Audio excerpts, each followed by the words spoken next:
வணக்கம் நண்பர்களே.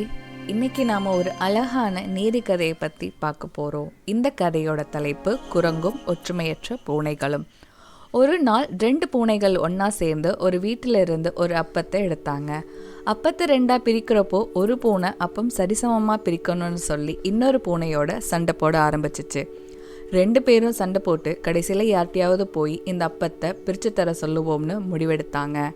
அதனால் அந்த 2 பூனைகளும் அப்பத்தை பங்கு பிரிக்கிறதுக்காக ஒரு குரங்கிடம் போனாங்க.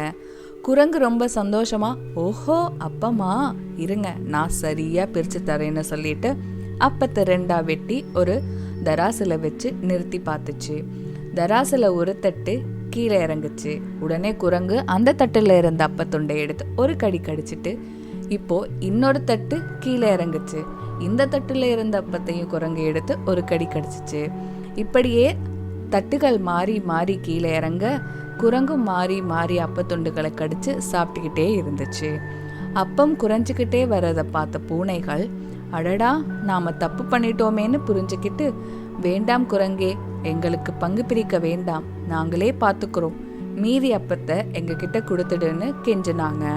ஆனா குரங்கு என்ன சொல்லுச்சு, நான் இவ்வளவு நேரம் கஷ்டப்பட்டு உங்களுக்கு அப்பத்தை பிரித்து கொடுத்தேன்ல, அதுக்கு கூலி வேணாமா? இந்த கடைசி தொண்டு எனக்கு தான் சொல்லிட்டு மீறி இருந்த அப்பத்தையும் வாயில போட்டுக்கிச்சு. ஒற்றுமையற்ற அந்த பூனைகள் ஏமாந்து வருத்தத்தோட திரும்பி போனாங்க. இந்த கதையிலிருந்து நாம் கற்றுக்கொள்ளும் நீதி: விட்டு கொடுத்து வாழ்ந்தால் பல நஷ்டங்களை கடந்து வரலாம்.